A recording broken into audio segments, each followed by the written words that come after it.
రక్షణ రక్షణ యేసయ్యా నీవే రక్షణ రక్షణ రక్షణ యేసయ్యా నీవే రక్షణ. రక్షణా స్వరం కార్యక్రమం వీక్షిస్తున్న మీ అందరికీ మా హృదయపూర్వక వందనాలు. ముందుగా ఓ స్తుతి కీర్తన పాడుకుందాం. ప్రభువా దేవా ప్రేమ రూపివయ్యా, పాపినను నీవు పిలచితివా. ప్రభువా దేవా నీదు నామము స్మరణ చేసిన చాలును ఈ జీవితము. నీదు నామము స్మరణ చేసిన చాలును ఈ జీవితమున. మారు మనసు లేని బ్రతుకు ఎందుకో ఈ జగమునా, నీ సన్నిధిని చేరనైతిని, నీ సన్నిధిని చేరనైతిని. అందుకే నన్ను కరుణించి బ్రోవు ప్రభువా దేవా.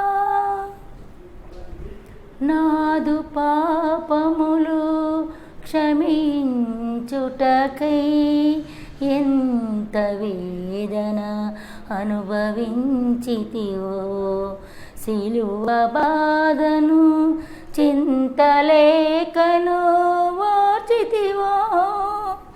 నాదు పాపములు క్షమించుటకై ఎంత వేదన అనుభవించితివో, సిలువ బాధను చింతలేకను ఓర్చితివో. అంతమందు నిన్ను చేరా, అంతమందు నిన్ను చేరా. అందుకే నన్ను కరుణించి బ్రోవు ప్రభువా దేవా. మధురమైన నీదు ప్రేమను మరువగలనా బ్రతుకునా. మధురమైన నీదు ప్రేమను మరువగలనా బ్రతుకునా.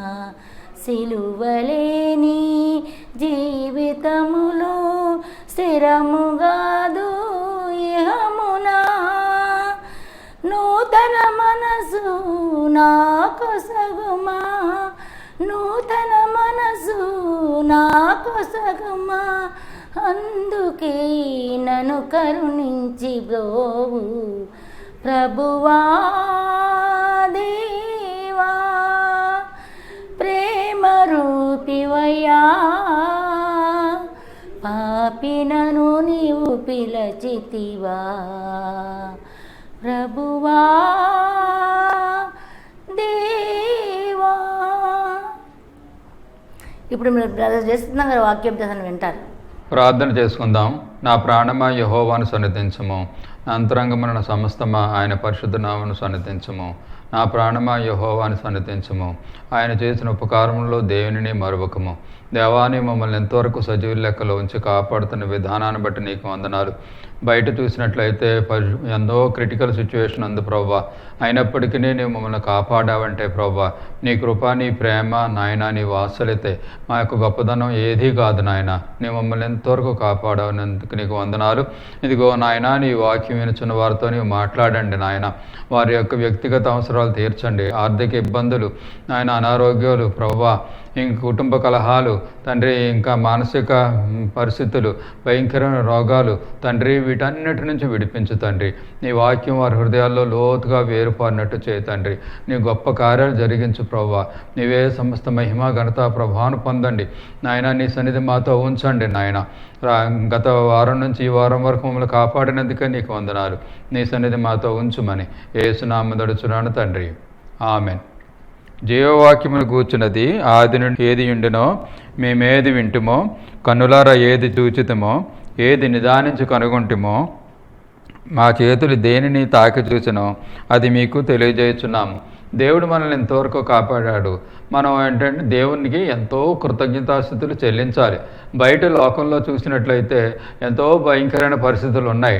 అయినప్పటికీ కూడా ప్రభు మనల్ని కాపాడుతున్నారు. మనకు కావాల్సిన సమస్తమైనటువంటి ఆహారము, వస్త్రాలు, నివాసం ఉండడానికి గృహం అవన్నీ కూడా ఇచ్చి ఆరోగ్యంతో మనల్ని కాపాడుతున్నారు. మనం దేవుని హృదయంతటితో స్తుతించాలి. మన హృదయంలో ఎటువంటి సణుగుడు మనలో ఉండకూడదు. అదే సమయంలో ఏంటంటే మనం చాలా జాగ్రత్తగా ఉండాలి. ఈ కరోనా గురించి ఇప్పుడు ఏం చెప్తున్నారు, ఇంతకుముందు 14 రోజులు ఇంక్యుబేషన్ పీరియడ్ 14 రోజులు అని చెప్పేవారు. కానీ ఇప్పుడు ఏంటంటే చాలా విచారకరమైన విషయం ఏంటంటే 3 రోజుల్లోనే ఈ యొక్క కరోనా వైరస్ మనుషుల మీద దాడి చేస్తుందని చెప్తున్నారు. కాబట్టి మనం చేయవలసింది ఏంటి, ఎంతో భయంతో వణుకుతో మనం జీవించాలి. ఇప్పుడు మనం అంత్యదినాల్లో ఉన్నాం. యేసుప్రభు వారు వచ్చారు ఈ లోకానికి, శిలువ మరణం పొందారు, రక్తాన్ని కార్చారు. మన పాపం నిమిత్తమే ఆయన రక్తాన్ని కార్చారు. రక్తాన్ని కార్చి ఆయన మరణించి 3వ దినాన్న పునరుద్ధానుడై పరలోకానికి వెళ్ళారు. ఆరోహణమే వెళ్ళిపోయారు ఆయన. తర్వాత ఆయన ఏంటంటే ఆయన వాక్యాన్ని, ఆయన యొక్క సేవను కొనసాగించడానికి యేసుప్రభు వారు వారిని శిష్యులను ఉంచారు.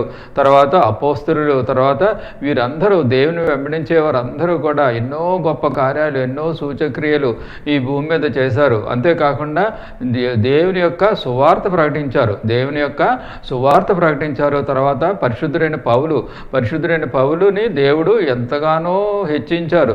ఎంతగానో ఆయనకి ఏంటంటే అనేక కృపలు అనుగ్రహించి దేవుని యొక్క మనసు, దేవుని వాక్యం గురించి అనేక వివరణ ఆయన ఇచ్చి ఆ విధంగా బైబిల్లో అవన్నీ మనకి పొందుపరిచారు. కాబట్టి మనం ఏం చేయాలి, అంత్యదినాల్లో ఉన్నాం కాబట్టి ఈ మాదిరికరమైన జీవితం, యేసుప్రభు వారు చూపించినటువంటి మాదిరికరమైన జీవితం, తర్వాత శిష్యులు చూపించిన జీవితం, తర్వాత అపోస్తలులు, తర్వాత పరిశుద్ధుడైన పౌలు, ఇవన్నీ మనకి ముందు మాదిరికరంగా ఉన్నాయి. కాబట్టి ఏంటంటే మనం వీటిని కేవలం వాటిని చదివి అర్థం చేసుకుని దాని ప్రకారం మనం జీవితే చాలు. మన ఈ లోకంలో ఉండగా మన గురి ఏంటి, మన గురి పరలోకం ఉండాలి. ఇప్పుడు మనం దావీదు యొక్క జీవిత చరిత్ర గురించి చూసుకుందాం. దావీదు భక్తుడైతే చాలా గొప్ప వ్యక్తి. ఆయన బైబిల్లో ఏంటంటే దావీదు గురించి, దావీదు యొక్క పేరు అనేక సార్లు ప్రస్తావించబడింది. దావీదు ఏంటంటే హృదయం అంతటితోటి దేవుణ్ణి వెంబడించారు. తర్వాత దావీదుకి ఏంటి, తన చిత్తానుసారమైన మనుషుడు, దేవుని యొక్క చిత్తానుసారమైన మనుషుడని దావీదుకి పేరు. చూసినట్లయితే ప్రతి విషయంలో కూడా ఎంతో క్లిష్ట పరిస్థితుల్లో కూడా దావీదు దేవుని చిత్తం చేశాడు. దేవుని చిత్తం చేసి దేవుని చిత్త ప్రకారం చేయడం వల్ల తన జీవితంలో ఏంటంటే ప్రతి విషయంలో కూడా తను జయమంది దేవుని నామానికి మహిమ తీసుకొచ్చాడు. ఇప్పుడు శత్రువులు వచ్చి తన వారిని అందరినీ కూడా అమాలేకులు సిగ్లక్ మీద దండయాత్ర చేసి దాన్ని అంతా కాల్చివేసేసి వాళ్ళ యొక్క భార్య, పిల్లలు, వాళ్ళ యొక్క సంపద అంతా దోచుకున్నప్పుడు తను నిజంగా వెళ్ళి వెంబడించి వాళ్ళని అందరినీ వెళ్ళి పట్టుకుని వాళ్ళని విడిపించుకుని రావచ్చు. కానీ ఏంటంటే అంత క్రిటికల్ సిచ్యువేషన్లో కూడా ఏం చేశాడు, దేవుని యొక్క చిత్తం కనుగొని ఆ విధంగా తను దేవుని చిత్తం చొప్పున వెళ్ళాడు. కాబట్టి తను జయం పొందాడు. దావీదు చూసినట్లయితే దావీదు యూదా గోత్రానికి చెందినటువంటి వాడు. తండ్రి పేరు యెషై. తన యొక్క ఆ ఇశ్రాయేలీల్లో ఆ టైంలో ఏంటంటే బహువృద్ధుడు, ఎంతో వయస్సు కలిగినటువంటి వాడు మరియు ధనవంతుడు. ఈ యొక్క యెషైకి ఏంటంటే 8 మంది కుమారులు, 2 కుమార్తెలు. వారు ఏంటంటే దావీదు యొక్క యెషై యొక్క కుమారులు. వారి యొక్క పేర్లు ఏంటంటే ఏలియాబు, అబీనాదాబు, షమ్మా, నెతనేలు, రద్దయి, ఓజేము, దావీదు. తర్వాత 2 కుమార్తెల పేర్లు ఏంటంటే సెరూయా, అబీగైలు. వీరేంటంటే యెషై యొక్క సంతానం. వీళ్ళు ఏంటంటే దావీదు కనిష్ఠుడు. తక్కిన దావీదు యొక్క సహోదరులందరూ కూడా వాళ్ళంతా యుద్ధంలో, సౌలు కూడా వెళ్ళేవారు, యుద్ధంలో ఉండేవారు. వాళ్ళు అంటే వాళ్ళ పెద్దవాళ్ళు, తర్వాత మంచి దేహదారుఢ్యం కలిగినటువంటి వ్యక్తులు. కానీ దావీదు ఏంటంటే చిన్నవాడు కాబట్టి తనకి ఏంటంటే గొర్రెలను ఇచ్చి మేపమని చెప్పేవారు. తన అడవి తీసుకెళ్ళి ఆ గొర్రెల్ని వెంబడిస్తూ వాటిని గొర్రెల్ని కాసేవాడు. గొర్రెలు కాపరి అనమాట దావీదు చిన్నతనంలో. అక్కడ అడవిలో ఏంటంటే దావీదు యొక్క బాల్యం అంతా ఆ విధంగా గడిచింది. దావీదు ఎంతో దేవుని స్తుతించు, చిన్నతనం నుంచి కూడా దేవుని స్తుతించు, దేవుని ఆలోచనలతోటి ఉండేవాడు.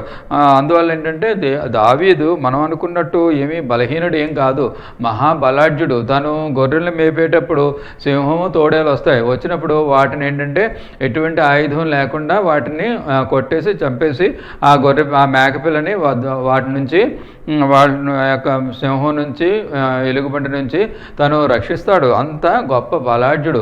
ఏంటంటే దావీదుకున్న గొప్ప ఇదేంటంటే దేవుని యొక్క సన్నిధి తనతో ఉన్నదని ఎప్పుడు కూడా దావీదు అనుకునేవాడు. తర్వాత దావీదు చేతిలో ఏంటంటే ఎప్పుడు ఉండేది ఏంటి, వడిసెల.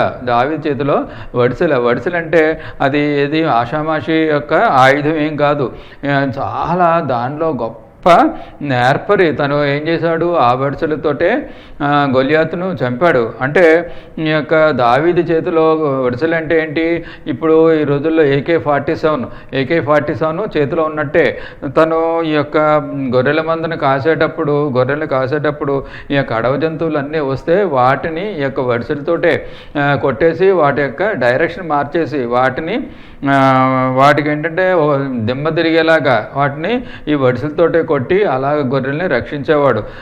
తర్వాత సింహాన్ని ఎలుగుబంటిని కూడా తన చేతులతోటే తను చంపేసేసి అక్కడ నుంచి ఆ మేకపిల్లను వాటి నోటి నుంచి విడిపించాడు. దావీదు చాలా గొప్ప బలాఢ్యులు. తర్వాత చూసినట్లయితే దావీదు గురించి అక్కడ ఈ సౌలు సైనికుల్లో ఒకళ్ళు చెప్తున్నారు, ఎటువంటి ఒక సాక్ష్యం చెప్తున్నారు దావీదు గురించి. ఏ విధంగా చెప్తున్నారంటే వాళ్ళ అన్నయ్యలకు కూడా ఈ విషయం తెలియదు, దావీదు ఎలాంటి వాడో తండ్రికి తెలియదు. కానీ దావీదు గురించి సౌలు సైనికుల్లో ఒక సైనికుడు ఏమని చెప్తున్నాడు, చిత్తగించుము, బెత్లెహేమీయుడైన యెషయి యొక్క కుమారులలో ఒకని చూచితిని, అతడు చమత్కారముగా వాయింపగలడు, అతడు బహుశూరుడును యుద్ధశాలియు మాట నేర్పరియు రూపసినై ఉన్నాడు, మరియు యెహోవా వానికి తోడుగా నున్నాడనగా. అంటే ఇక్కడ ఏంటి, సౌలు మీదకి ఏంటంటే ఒక దురాత్మ వచ్చేటప్పుడు వాళ్ళంతా ఏమేమి ఆలోచిస్తారు, ఈ దురాత్మ పోవాలంటే సితారా తీసుకుని వాయిస్తే అప్పుడు ఈ యొక్క దురాత్మ రాజు అయిన సౌలుని వదిలేసి వెళ్ళిపోద్ది అని వాళ్ళంతా ఒక నిర్ణయానికి వస్తారు. నిర్ణయానికి వచ్చినప్పుడు సితారా చమత్కారంగా వాయించగల వాడిని ఎవరన్నా అని చూసినప్పుడు దావీదు దొరుకుతాడు. యెషయి కుమారుల్లో ఒకడు దావీదు. అప్పుడు ఆ వెతుకుని ఆ విధంగా కనుగొన్న అతను వచ్చి చెప్తాడు, చిత్తగించుము, బెత్లెహేమీయుడైన యెషయి యొక్క కుమారులలో ఒకను చూచితిని, అతడు చమత్కారంగా వాయింపగలడు, అతడు బహుశూరుడును, అంటే చాలా యుద్ధ మహాశూరుడు, గొప్ప వారియర్ అనమాట, గొప్ప బలాఢ్యుడు, యుద్ధశాలి అంటే యుద్ధం ఏదో విధంగా వెళ్ళేసి చేసేయడం కాదు, అంటే ఆ యొక్క స్ట్రాటజీ, ఆ యుద్ధంలో ఏంటంటే ఆ యొక్క స్ట్రాటజీ ఆ యొక్క వ్యూహం కూడా అతనికి బాగా తెలుసు. ఆ వ్యూహం లేకుండా మనం ఏదో వెళ్ళిపోయి సైన్యాన్ని ఎటువైపు అయితే అటువైపు పంపించేసి అలా చేస్తే మనం గెలవం. శత్రు సైన్యాన్ని చూసుకుని దాన్ని అంచనా వేసి వాళ్ళు ఎంతమంది ఉన్నారు, మనం ఎంతమంది ఉన్నాం, మనం ఎలాగ చేయాలి. పూర్వకాలంలో జరిగినటువంటి అనేక యుద్ధాల్లో యుద్ధ వ్యూహాలు మనకి ఈ మధ్య మనం చదువుతూ ఉంటాం. అవి ఎప్పుడో జరిగిపోయిన యుద్ధాలు, కానీ ఏంటంటే పలానా వ్యూహం వాళ్ళు అనుసరించడం వల్ల వాళ్ళు గెలిచారు, అలాగే మనం చదువుతూ ఉంటాం. కాబట్టి ఏంటంటే యుద్ధశాలియు మాట నేర్పరియు, ఎక్కడ ఎలా మాట్లాడాలో, ఫూలిష్ మాటలు ఏమి మాట్లాడడం దావీదుకి రాదు. ఎక్కడెలా రాజుల దగ్గర ఎలా మాట్లాడాలో, సైన్యాధికారి దగ్గర ఎలా మాట్లాడాలో, మామూలు మనుషుల దగ్గర, మామూలు సైనికుల దగ్గర ఎలా మాట్లాడాలో అవన్నీ కూడా దావీదుకి తెలుసు. మాట నేర్పరియు రూపసనై ఉన్నాడు. రూపం అంటే చాలా అందగాడు, చాలా అందమైనటువంటి వాడు దావీదు. తర్వాత చూసినట్లయితే మరియు యెహోవానికి తోడుగానున్నాడు. అంటే చివరి మాట చూసినట్లయితే చాలా గొప్ప ఆదరణ, గొప్ప బలం. ఎవరికైనా సరే యెహోవా వానికి తోడుగానున్నాడు, అనే మాట ఉందంటే అది చాలా బలమైన మాట. మనకి దేవుడు తోడుగా ఉన్నాడా మనం ఆలోచించుకోవాలి. మన యొక్క దినదిన ప్రయాణాల్లో, దినదిన పనుల్లో, ప్రతి విషయంలో కూడా దేవుడు మనకి తోడుగా ఉన్నాడా, లేకపోతే ఏంటంటే మనం దేవుడిని తోడుగా చేసుకోవాలి. ఇంకా దావీదు జీవితంలో చూసినట్లయితే దావీదు ఎన్నో కష్టాలు పడ్డాడు. తర్వాత ఏంటంటే యొక్క సౌలు రాజు దేవునికి అవిధేయుడైనప్పుడు దేవుడు ఏం చేస్తాడంటే సౌలు రాజుతోటి చాలా అసంతృప్తి, ఈ యొక్క అమాలేకుల మీద అమాలేకులను పూర్తిగా నాశనం చేయమని చెప్పినప్పుడు ఈ యొక్క సౌలు రాజు వినకుండా ఏంటంటే కొన్ని జంతువుల్ని ఆ యొక్క అమాలేకుల రాజుని వారందరినీ కూడా స్పేర్ చేస్తారు. స్పేర్ చేసి సమూయేలు అడుగుతాడు, ఏంటి ఇవన్నీ అంటే ప్రజలు మీ దేవుడని యెహోవాకి బలిగా తీసుకొచ్చారు అని చెప్తారు. దాంతో ఏంటంటే దేవుడు ఎంతో అసంతృప్తి, ఎంతో కోపం వచ్చేసి దేవునికి ఏంటంటే ఆ యొక్క సౌలుని రాజుగా ఉండకుండా తృణీకరించేసి ఆ తర్వాత దావీదుని యెషై కుమారులో ఒకరిని అభిషేకించమంటాడు. అభిషేకించి అప్పుడు ఈ యొక్క సమూయేలు ప్రవక్త వెళ్తాడు యెషై ఇంటికి. వెళ్ళి అందరినీ చూస్తాడు. అందరినీ చూస్తే దేవుడు యెహోవా ఇతనిని కోరుకొనలేదు, యెహోవా ఇతనిని కోరుకొనలేదు అని చెప్తాడు. మొత్తం అంతా 7 అయిపోతారు. 7 అయిపోయిన తర్వాత అప్పుడు సమూయేలు అంటాడు, నీ కుమారుల్లో ఎవరన్నా ఉన్నారా అంటే ఉన్నాడు, కడసారి వాడు ఒకడున్నాడు, ఆఖరి వాడు ఒకడున్నాడు, అతడు ఏంటంటే గొర్రెలు మేస్తున్నాడు, గొర్రెల్ని మేపుతున్నాడు అని ఒక తండ్రి చెప్తాడు యెషై సమూయేలుకి. చెప్పినప్పుడు అతన్ని పిలువనంపించుడి, అతన్ని తీసుకురండి, అతను వచ్చే వరకు ఇక్కడ కూర్చుందామని చెప్తాడు అనమాట. అప్పుడు దావీదు వచ్చిన తర్వాత అప్పుడు తైలంతో అభిషేకించి ఏం చేస్తాడు, రాజుగా ఇశ్రాయేలీల మీద రాజుగా అభిషేకిస్తాడు సమూయేలు. అప్పటి నుంచి కూడా దేవుని ఆత్మ దావీదుతో ఉంటుంది. దావీదు జీవితంలో చూసినట్లయితే దావీదు ఏంటంటే దేవునికి హత్తుకుని జీవించాడు.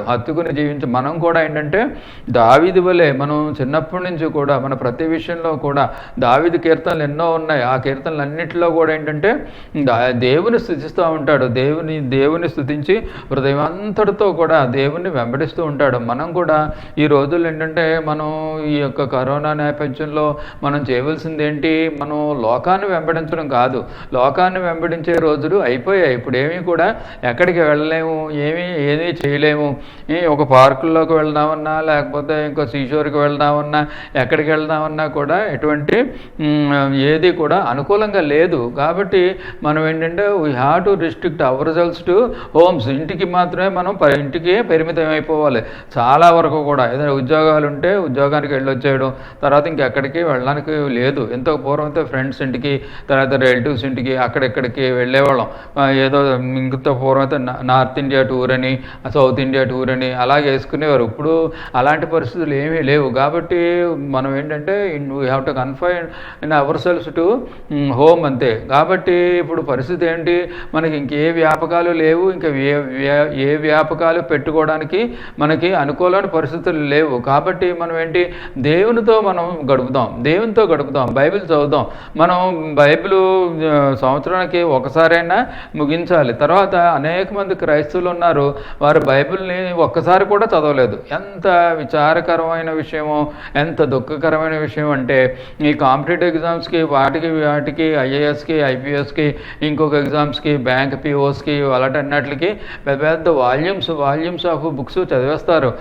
బిఎల్ చదివేవాళ్ళు ఎంతో పెద్ద బుక్స్ చదివేస్తారు. కానీ క్రిస్టియన్స్ అయ్యుండి బైబిల్ని జీవితంలో ఇప్పటి వరకు కూడా ఒకసారి కూడా చదవకపోవడం చాలా విచారం. రేపు దేవుడు అడిగితే మనం ఏం చెప్తాం, మనం ఏమీ చెప్పలేము. నువ్వు నా బైబిల్ కనీసం ఒకసారైనా నువ్వు చదివావా అని దేవుడు అడిగితే ఇతర పుస్తకాలు చదివాను ప్రభువా అని మనం చెప్తామా? మనం అలా ఉండకూడదు. మనం ఏంటంటే మనం బైబిల్ క్రమంగా చదవాలి. సంవత్సరానికి ఒకసారైనా మనం బైబిల్ ముగించాలి. పాత నిబంధన నుంచి ఆదికాండం నుంచి ప్రకటన వరకు మనం చదవాలి. ఇక్కడ దావీదు జీవితం చూసినట్లయితే దావీదు సితారా ఎక్కడ నేర్చుకున్నారంటారు? ఆ అడవిలోనే నేర్చుకుని ఉంటాడు. ఆ అడవిలోనే నేర్చుకుని దేవుని స్తుతిస్తూ ఉన్నాడు. అందుకనే దావీదు రాసినటువంటి కీర్తనలు చూసినట్లయితే దావీదు కీర్తనల గురించి ఏం చెప్తారంటే అవి చాలా గొప్ప కీర్తనలు. మనం ఎటువంటి నిరాశ నిస్పృహలోను, తర్వాత ఎటువంటి ఆశ లేకుండా మనం ఉన్నప్పుడు మనం కీర్తనలు చదివితే మనకి బాగా ఆత్మీయంగా మనం ఎంతో బలపడతాం, ఆత్మీయంగా మనం ఎంతో ఎంతో ఎంతో బలపడతాం. ఇవి ఏంటంటే దావీదు కీర్తనలు. దావీదు రాసిన హృదయాంతటితో రాశాడు. దావీదు చూసినట్లయితే కొన్ని కీర్తనలు చూసినట్లయితే మనకి ఎంతో బలాన్ని ఇస్తూ ఉంటాయి. 23వ దావీదు కీర్తన, తర్వాత ఈ యొక్క దావీదు జీవితంలో ఏంటంటే అంతా బాగానే ఉంది కానీ బత్షెబా విషయంలోనే తను తప్పు చేశాడు. ఆ శోధనకి లోబడిపోయి బత్షెబాతో పాపం చేశాడు. బత్షెబాతో పాపం చేసిన తర్వాత దాన్ని పాపాన్ని కప్పిపుచ్చుకోవడానికి వీలు పడలేదు కాబట్టి ఊరియాని చంపించాడు. ఈ గొప్ప ఘోరమైన కార్యం వల్ల ఏమైందంటే దావీదు జీవితంలో ఎన్నో కష్టాలు తను పాపాన్ని దుష్టత్వాన్ని విత్తాడు కాబట్టి అది తిరిగి తను కోయబోల్సి వచ్చింది. తన కుమారుల్లోనే తిరుగుబాటు, అబ్షాలోం తిరుగుబాటు చేశాడు. అబ్షాలోం తిరుగుబాటు చేయడం వల్ల దావీదు ఏమైంది, అలాగా అడవులకి అక్కడికి తన సొంత కుమారుని దగ్గర నుంచే పారిపోవలసి వచ్చింది. ఆ విధంగానే అనేకమైన కష్టాలు ఈ యొక్క దావీదు చూశాడు. ఎందుకు? ఈ యొక్క యూరియాని చంపించేశాడు కాబట్టి. ఆ యొక్క దావీదు చూసినట్లయితే ఆ యొక్క బత్షెబాతో పాపం చేశాడు, తర్వాత ఊరియాని చంపించేశాడు. దానికి ఆ యొక్క నాతాను ప్రవక్త వచ్చి చెప్పినప్పుడు, ఆ మనుషుడు నువ్వే అని చెప్పినప్పుడు తను ఎంతో పశ్చాత్తాపడి కన్నీరు కార్చి తను ఏంటంటే ఆ యొక్క పశ్చాత్తాపానికి సూచనగా దావీదు కీర్తన 51వ దావీదు కీర్తన తను రాశాడు. అక్కడ చూసినట్లయితే దావీదు హృదయమంతటితో పశ్చాత్తాపడతాడు. తను ఎందుకంటే క్షమించబడ్డాడు, తను పాపం చేశాడు, దానికి తగ్గట్టుగా ఎంతో పశ్చాత్తాపం హృదయమంతటితో కూడా దేవుని వైపు తిరిగి పశ్చాత్తాపడి కన్నీరు కార్చి దేవుని వేడుకున్నాడు కాబట్టి దేవుడు దావీదుని క్షమించేశాడు, ఆ యొక్క పాపం నుంచి విడుదల దయచేశాడు. కానీ ఏంటంటే తన యొక్క మనుషుడు ఏమి విత్తుతాడో ఆ పంటే కోయను అని వాక్యం ఉంది కాబట్టి దీంట్లో ఏంటంటే ఆ యొక్క దుష్టత్వాన్ని విత్తాడు, ఆ దుష్టత్వాన్ని తిరిగి దావీదు కోసాడు. సో ఏంటంటే ఇప్పుడు దేవుడు క్షమిస్తాడు కానీ దాని యొక్క ప్రతిఫలం కానీ మనం తప్పగా అనిపించాలి. అందుకని ఏంటంటే మనం ఎంతో జాగ్రత్తగా ఉండాలి. ఇప్పుడు మనకు ఏంటంటే దావీదు క్రీస్తు ప్రభు వారి కంటే 1000 సంవత్సరాల ముందు, క్రీస్తు ప్రభు వారి కంటే 1000 సంవత్సరాల ముందు జీవించాడు.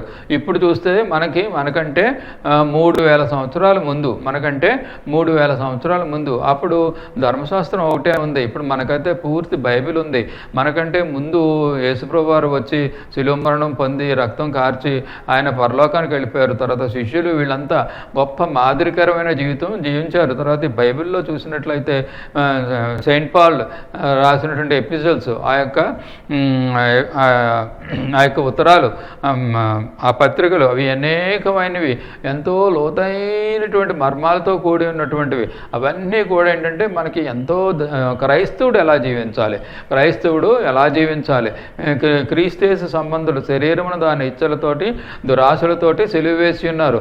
మనం క్రీస్తేసు సంబంధం అని చెప్పుకుంటున్నాం, మనం చర్చికి వెళ్తాం, బైబిల్ చదువుతాం, అవన్నీ చేస్తాం. మనం ఏంటంటే క్రీస్తు సంబంధం అనుకుంటున్నాం కానీ ఏంటంటే మనం శరీరాన్ని దాని ఇచ్చలతోటి దురాశలతోటి మనం సిలువ వేసామా లేదా అనేది మనం చూసుకోవాలి. ఎందుకంటే అది చాలా ప్రాముఖ్యం. మనకి యొక్క క్రొత్త నిబంధనలో వ్రాయబడింది క్రీస్తు సంబంధులు. మనం క్రీస్తు సంబంధులు అని చెప్పుకుంటున్నాం. సో మనం ఏం చేయాలి? శరీరాన్ని దాని ఇచ్చలతోటి దురాశలతోటి సిలువ వేయాలి. ఎందుకంటే శరీర కార్యాలు మనం ఎట్టి పరిస్థితుల్లో కూడా పెంచి పోషించకూడదు. వాటిని అన్నిటినీ వదిలేసేయాలి. నేను పరిశుద్ధుని కనుక మీరును పరిశుద్ధులై ఉంటాడని దేవుని వాక్యం చెబుతుంది. కాబట్టి మనం ఎంత పరిశుద్ధంగా ఉన్నాం, మనం ఎంత దేవునికి ఎంత దూరంగా మనం జీవిస్తున్నామా, లేకపోతే అది మనం ఒక ప్రశ్నించుకోవాలి. మన జీవితంలో ఉన్నటువంటివి దేవునికి ఇష్టం లేని కార్యాలు, దేవునికి ఇష్టం లేనటువంటి కార్యాలు అంటే శరీర కార్యాలే. దేవునికి ఇష్టం లేని కార్యాలు మనలో ఏమున్నాయి? మనం ఊహ తెలిసినప్పటి నుంచి కూడా మనం దేవునికి వ్యతిరేకంగా ఏమేం చేసాం, ఊహ తెలిసినప్పటి నుంచి ఎటువంటి పాపాలు చేసాం, ఏమేం చేసాం. ఏంటంటే దేవుని వాక్యంలో ఏముంది? అందరూ పాపం చేసి దేవుడు అనుగ్రహించి మహిమను పొందలేకపోతున్నారు అని ఉంది. అంటే అందరూ పాపలే, నేను పాపం చేసిన వాడే, అందరూ భూమి మీద పుట్టిన ప్రతి వారు కూడా పాపం చేసిన వాళ్ళే. అయితే మనం ఏంటంటే వాటిని ఒప్పుకొని విడిచిపెట్టడం వల్ల క్షమాపణ రక్షణ పొందుతాం. ప్రతి వారు కూడా వాటిని ఒప్పుకొని విడిచిపెట్టాలి. మన ఊహ తెలిసినప్పటి నుంచి మనం చేసినటువంటి పాపాలన్నీ దేవునికి వ్యతిరేకంగా చేసినవి, దేవునికి వ్యతిరేకంగా చేసిన ప్రతీదీ, దేవుని వాక్యానికి వ్యతిరేకంగా చేసిన ప్రతీదీ కూడా మనం ఒప్పుకొని వాటి నుంచి మనం క్షమించబడాలి, క్షమాపణ మనం పొందాలి. అప్పుడే మనం ఏంటంటే పరలోక రాజ్యానికి వెళ్ళగలం. అంతేగాని మనం ఏదో నామకార్థ భక్తి, నామకార్థ క్రైస్తత్వం వల్ల ఎటువంటి ఉపయోగం ఉండదు. ఎందుకంటే మనం మనం వెళ్ళవలసింది ఏంటంటే పరలోకం. దేవుడు పరిశుద్ధుడు కనుక మనం పరిశుద్ధులుగానే ఉండాలి. అంతేగాని లోక కార్యాల్లో ఇన్వాల్వ్ అయిపోయి ఏదో నామకార్థ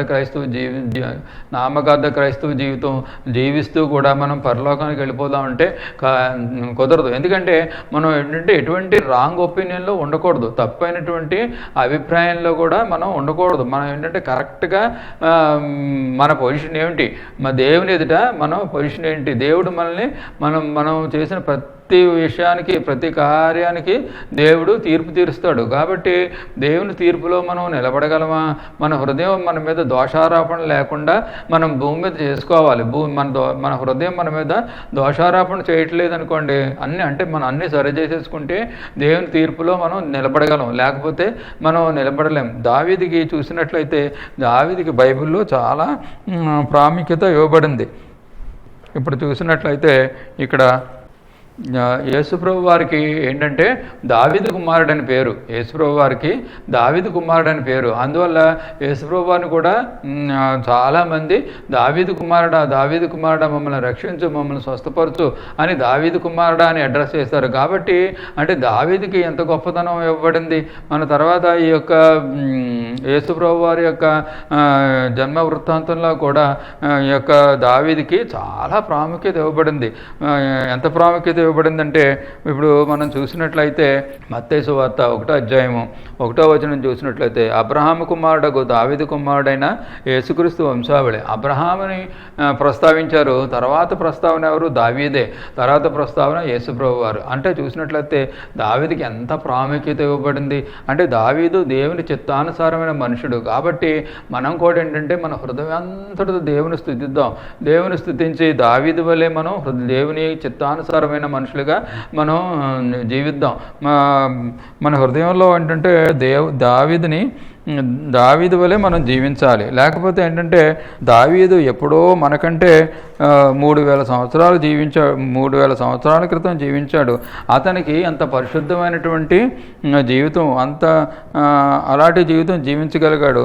మనం ఎందుకు జీవించకూడదు? మనం కూడా దావీదు వలె మనం ఎందుకు అలా జీవించకూడదు? మనం కూడా ప్రార్థన చేసుకోవాలి. ప్రార్థన చేసుకుని ప్రభువా హృదయవంతుడితో నిన్ను వెంబడిస్తాను, నేను దావీదు వలె నన్ను చేయ ప్రభువా. ఇక్కడ దావీదు కీర్తనలో చూసినట్లయితే దావీదు కీర్తనలు మనకి ఎంతో బలాన్ని, ఎంతో ఆదరణని, మన యొక్క ఆత్మకి ఎంతో బలాన్ని ఇస్తాయి. ఇక్కడ 23వ దావీదు కీర్తన చూసినట్లయితే ఎంతో ఇది వరల్డ్ ఫేమస్ కీర్తన. ఇక్కడ చూసినట్లయితే యెహోవా నా కాపరి, నాకు లేమి కలగదు, పచ్చికల చోట్లను ఆయన నన్ను పరుండు చేయుచున్నాడు, శాంతికరమైన జలం యొద్ద నన్ను నడిపించుచున్నాడు. అక్కడ దేవుడు తన కాపరి, నాకు ఎటువంటి వాంటింగ్, ఎటువంటి లేమి కలగదు. ఆయన ఏం చేస్తారు? పచ్చికల చోట్లను నన్ను పరుండ చేయుచున్నాడు, శాంతికరమైన జలం యొద్ద నన్ను నడిపించుచున్నాడు. అట్లాగా ఏంటంటే ఈ కీర్తనలు ఏంటంటే దేవుడు తనకి గాఢాంధకారపు లోయలో నేను సంచరించినను ఏ అపాయములకు భయపడను, నీవు నాకు తోడయిందువు, నీ దుడ్డుగరయు నీ దండము నన్ను ఆదరించును. గాఢాంధకారపు లోయలో అంటే దావీదు తన జీవితంలో ఈ యొక్క ఎంతో భయంకరమైన పరిస్థితులు, భయంకరమైన యుద్ధాలు, ఎంతో యుద్ధాలు చేశాడు. తర్వాత గొలియాతు విషయంలో ఏంటంటే దేవుని యొక్క దర్శనం పొంది, అంటే దేవుడు ఈ గొలియాతు విషయంలో దావీదుకి అనేక రోజుల నుంచి తనకి దర్శనం చూపిస్తున్నాడు అనమాట. అంటే గొలియాతు ఎలా చంపబడతాడు, వరుసలతో రాయితో కొట్టినప్పుడు ఎలాగ చనిపోతాడని అనేక రోజుల నుంచి దేవుడు దావీదుకి ఆ యొక్క దర్శనం చూపిస్తున్నాడు అనమాట గొలియాతు విషయంలో. అందుకనే యొక్క దావీదు గొలియాతుని అంత ఛాలెంజింగ్గా చేసేసి ఒడిసెలతోటి రాయితోటి చంపేశాడు. కాబట్టి ఏంటంటే దావీదు దేవుని హత్తుకుని జీవించాడు. మనం కూడా ఏంటంటే ఈ ఆఖరి దినాల్లో ఏంటంటే మనం కూడా దేవుని హత్తుకుని ఈ యొక్క భయంకరమైన లోకంలో ఉన్న పరిస్థితి నుంచి మనల్ని కాపాడుకుందాం, మనల్ని మన కుటుంబాన్ని అంతా కాపాడుకుందాం. మనం అందరం మారుమనసు పొంది దేవుని వైపు తిరుగుదాం. దేవుడి మాటలను దీవించును గాక. ప్రార్థన చేసుకుందాం. పరిశుద్ధుడైన తండ్రి, నీ ప్రేమకు నీకు వందనాలు. ఇదిగో నాయన, దావీదు జీవితం గురించి నాయన స్టడీ చేయడానికి నీవు మాకు ఇచ్చినటువంటి కృపగా నీకు వందనాలు నాయన. దావీదు వల్లే నాయన హృదయం అంతటితో నేను వెంబడించి నీ చిత్తానుసారమైన మనుషులుగా మమ్మల్ని చేయండి. ఇదిగో నాయన చూసినట్లయితే నాయన చాలా తండ్రి నాయన క్రిటికల్గా ఉన్నాయి నాయన. నీ మమ్మల్ని కాపాడుతున్నావు నాయన. మా యొక్క కుటుంబ సభ్యులని, మా యొక్క ఫ్యామిలీస్ని తండ్రి కాపాడండి. నీ సన్నిధి తోడుగా ఉంచండి. నీ వాక్య ప్రకారం మాకు జీవించే శక్తి మాకు అనుగ్రహించు నాయన. ఈ యొక్క రాత్రి సమయంలో నీ సన్నిధి మాతో ఉంచండి. నీవే సమస్త మహిమ ఘనత ప్రభావం పొందమని యేసునామమున అడుగుచున్నాను తండ్రి, ఆమేన్. ఎంతవరకు మీరు బ్రదర్ జయసింహం గారి వాక్యోపదేశం విన్నారు కదా. మీ అందరికీ శుభం కలిగి నేను ఆశిస్తున్నాను. దేవుడు మిమ్మల్ని దీవించుగాక. ప్రతి మంగళవారం 8:30 నుంచి 9 గంటల వరకు ఇదే ఛానల్లో మీరు తప్పక చూడగలరని ఆశిస్తున్నాను. దేవుడు మిమ్మల్ని